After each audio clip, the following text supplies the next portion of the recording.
want to tell you a little bit about honeybees, though, before before we start. If you look at this chart, this gives you an idea of how long it takes for bees to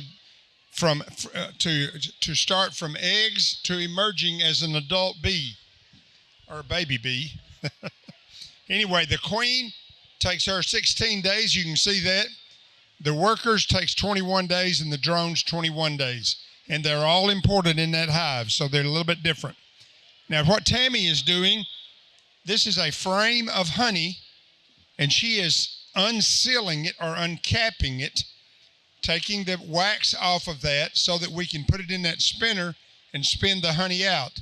So she is scraping the edge of that wax just so that so that honey will come out of there. Because if she were to put it in there with it not being uncapped, then it would not extract. So that is made of beeswax, and when it's ready to extract, the bees know to seal it up. That tells you that the moisture level is correct, and you can go ahead and extract that.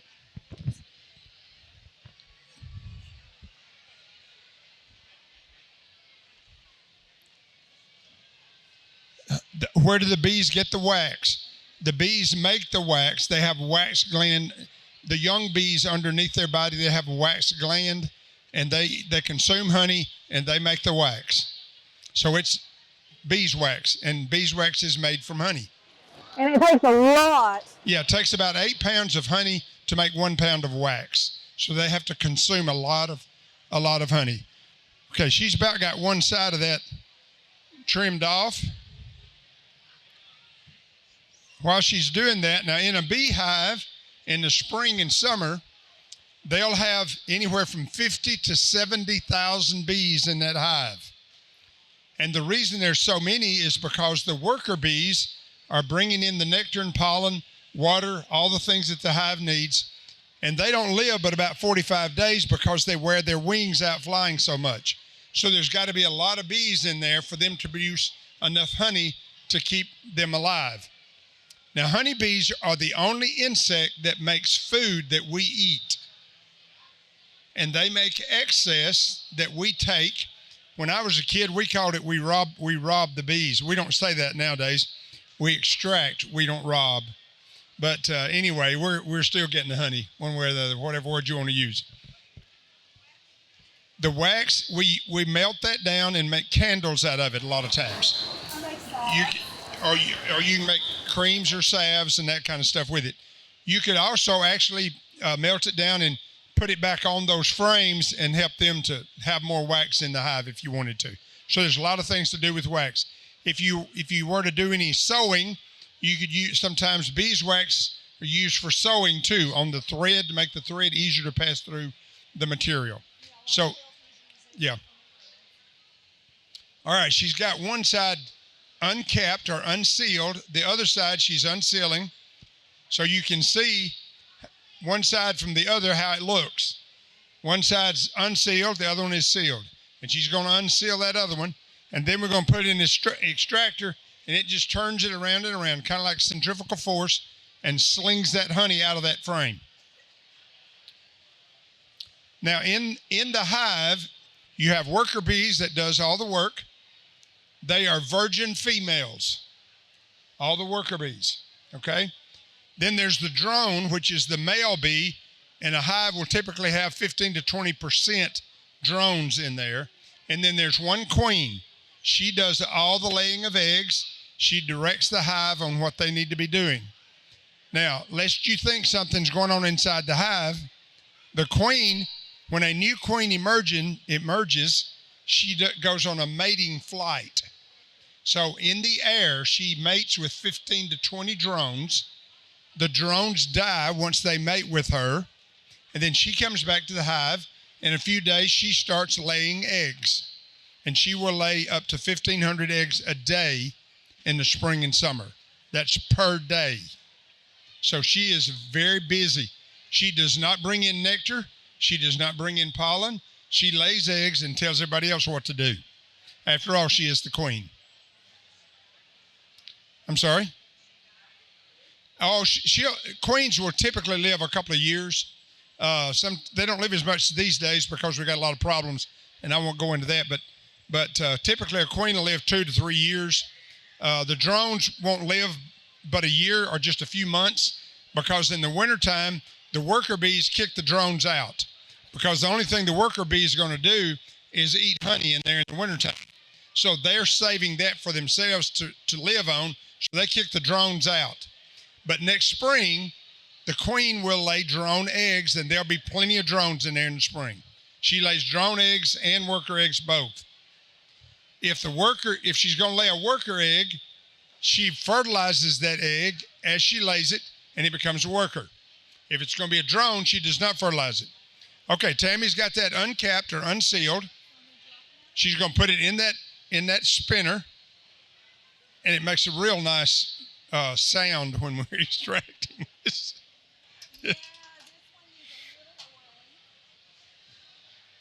You mean? Oh, we didn't bring it in.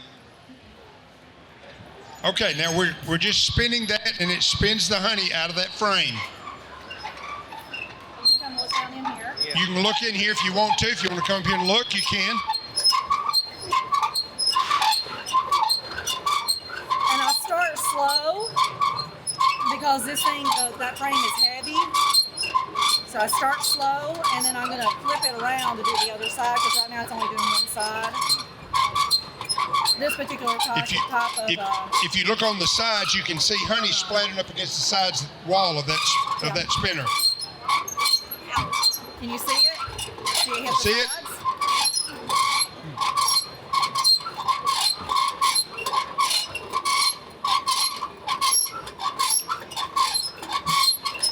Sorry.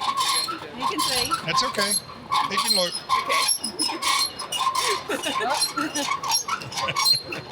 He's going to get a real good look.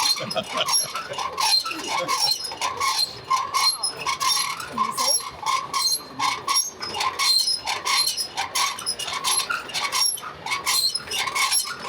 I'm fixing to turn it around the other side. Okay. Let me do that. All right, step back. Let's turn it around. She's going to turn that frame the other way and sling out the other side of that frame, because it is two-sided. So you can see, it's still pretty wet. I'm trying to do it really gentle because I don't want to blow the frame out. You could actually knock that out. I'm sorry? Oops. You could, but then you got a hole in the There it frame. is. Thank you. Well, if you were Then you got a hole in the frame they'd have to repair. but if you were Everything in the hive is like all of the products that the bees make in the hive are edible. And we mainly think of honey, but there's also wax, and it is edible. A lot of old-fashioned chewing gums were made out of beeswax, original chewing gums. They actually also make propolis. They bring in pollen. A lot of people collect pollen. You'll see pollen for sale that's collected from honeybees. And then you'll see propolis. People make tinctures from propolis. Propolis is actually made from tree resin. I know it's hard to hear me over this.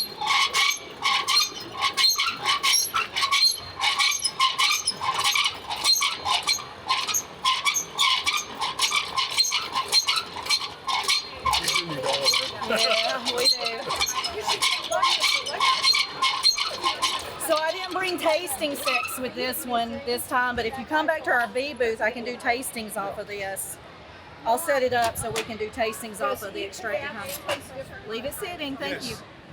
It all tastes a little bit different, but most people can't tell the difference in it because it's a lot light. It's all sweet.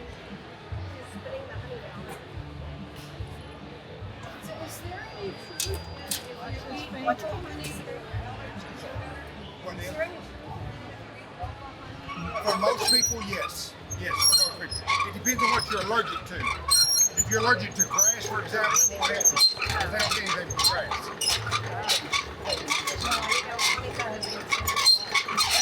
Yeah.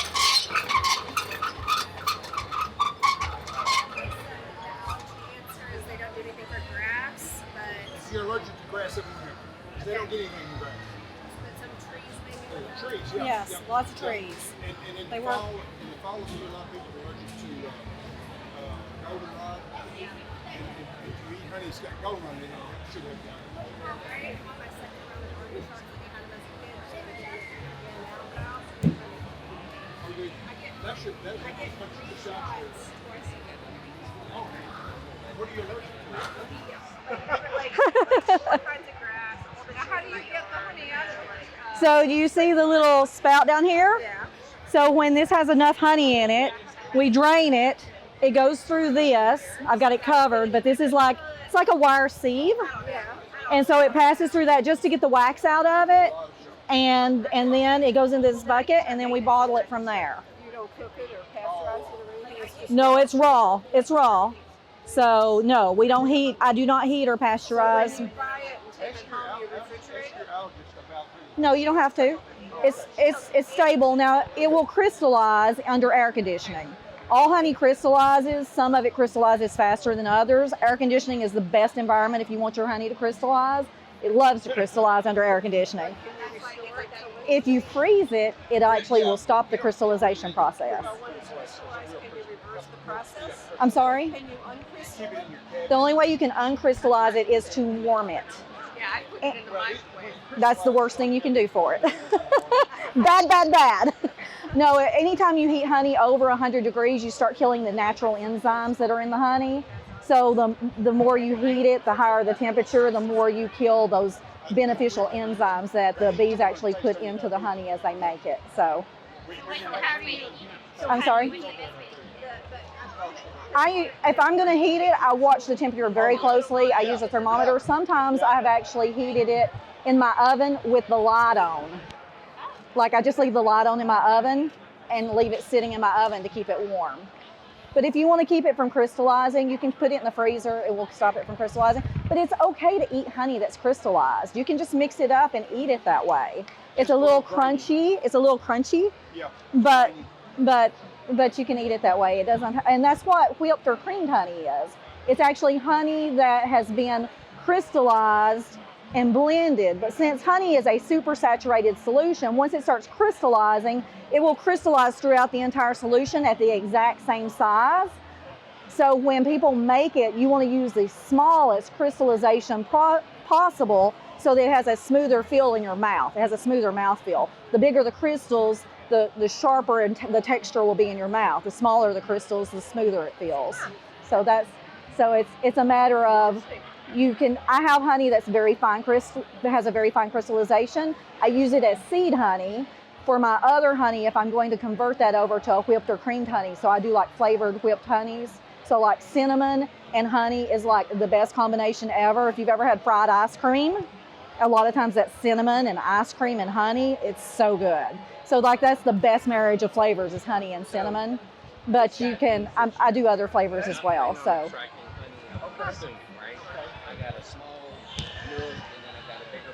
I'm not going to pour this out right here. I think I'm going to take it back to the booth. So it can kind of go down because you can kind of see in here if you look, it's not really over the edge of the spout down there at the bottom. This is only a 2-frame extractor, so I would have to process several frames to really get a lot. So we would tilt it so it can drain. So I probably will take this back to our booth and then we will probably drain some of that out. And then if you guys want to circle back around through there, I'll probably do tastings over there because I don't have any tasting sticks over here.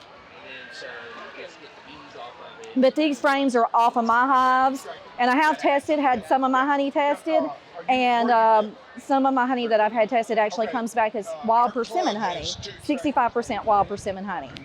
So yeah, so honey all tastes like honey, but honey can also taste very different.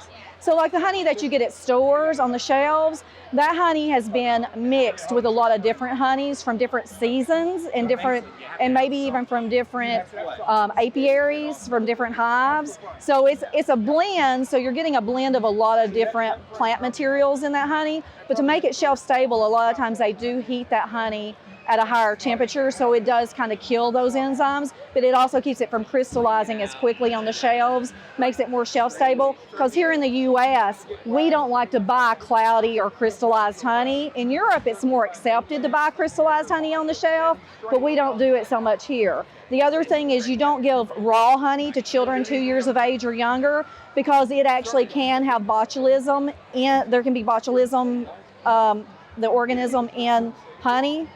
And if you're over 2 years of age, it won't hurt you in honey. But if you're under 2 years of age, their digestive system hasn't matured enough for them to be able to handle it. So that's the reason you don't give it to children under 2 years of age, raw honey. You'll see those warnings on raw honey sometimes. Thank you. You're very welcome. You're very welcome. I love honey. I do too. So you have to do each one of these by hand and drink I it? do, yeah. Okay. Now my extractor I have at home is a 4-frame extractor, so I can do 4 at a time, but I currently have 10 hives. So, and I run what's called an 8-frame box. So I usually won't get more than 2 boxes off any one of my hives. So we're talking 16 frames max off of any one of my hives. And this year I only pulled honey from 4 hives. So you kind of have to look at how many, but there are people like who have 150 hives. And so there's other equipment you can use to help you speed that process up. But you can see how long it took me to just uncap a frame of honey the way I do it. Now, some people use what's called a hot knife and it's heated, but I don't like to do that because it actually cooks some of the honey when you're doing it as you're going through it, because it melts the wax and the honey. It kind of cooks it. And since my honey is raw, uncooked, untouched in any way, I only use what we call a cold knife, so I'll use like just a serrated knife for mine. So He just got his first bees this year, so we're still trying to learn. there's a lot to learn. There's a lot to learn. Just keep them alive. To get through the winter. Yes. I leave a full box. On my hives, on every one of my hives for the winter. So, yeah, Now, do you do something in the winter to your hives? I do. Do you cover them? So I make, I do what's called a shim on the top. So I make like what looks like a giant sugar cube that I put on top of my hives for the winter. I have, like last year was the first year I wrapped my hives with insulation. So there's different things you can do. Actually, the biggest challenge we have here in Middle Tennessee is typically not the cold weather. It's the fact that we have so many 50-degree plus days in our wintertime with no food resources. So they will fly at, like, if it's sunny and 45, they'll be outside the hive. 50 degrees and sunny, yes, they're out there for sure, but there's no food available for them. So they're gonna run through a lot of their food. So our big challenge is before things start blooming in the spring, we don't want them to starve to death. So a lot of bees will starve to death before we actually get to spring here in Middle Tennessee. So starvation is a real issue. So I've got some kind of top feeder that you put like the sugar water in Yep, there. yep. There's frame feeders and top feeders. It's like going in no time. Is there a solid? So one of the easiest ways you can feed your bees is to create an attic on top of the hive. So you have your box and you have your inner cover, and it has a hole in it. So I actually have I have wire mesh. It's in a little frame, and I set it on top of that hole, and then I can take jars of sugar water with holes stuck in it, and I set it upside down. And I have another box that sits on top, and then I have my outer cover on top of that. So I have this attic space above my hive, and so I can just take the lid off and put a new jar on and switch it. And it's pretty easy. It's really kind of it's low tech.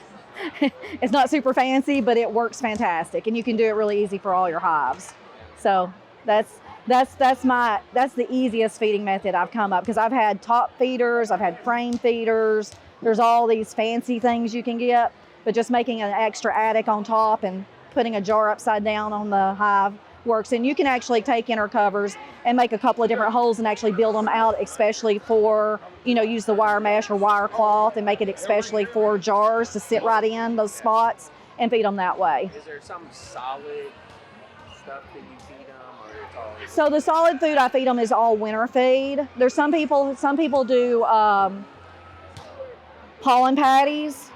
I don't do pollen patties. Like I said, I just do the giant sugar cube, and I leave a full super of honey on my hives. Plus I do a sugar cube at the top. And part of that's also for humidity, because that sugar cube will capture humidity in the hive, because it can actually rain inside your hive. They can actually produce so much moisture that it can condensate on the inside of the inner cover, and say a bird lands on top of it and all that moisture just drops down on top of your bees. So cold, wet bees die. Cold, dry bees can survive. Yeah. So yeah, so you want something in the wintertime to help absorb some of that moisture. Our humidity is really high here, so it is a concern. So if you don't belong to a club, I recommend joining a club because we talk about all these things. We talk about all these things on a regular basis. Some people on the inner cover just put dry, did you tell that, granulated sugar? Yeah, that's They'll eat that. it's called mountain count method. You can look it up. And they actually, instead of making the sugar cube like I do, they pretty much just put sugar on top of the frames. And that helps with the moisture too. Yeah. Yeah. You're not adding moisture in the hive. It's the same thing, just a little bit different application. So, Okay. because I do all mine ahead of time. I have extra frames that I make and do it, and then I can just go pop them on when I'm ready. So it's just whatever's easy. Y'all come by our booth over and get a taste. Yeah, we're gonna load up and take this stuff over there. Okay, thank y'all. Okay.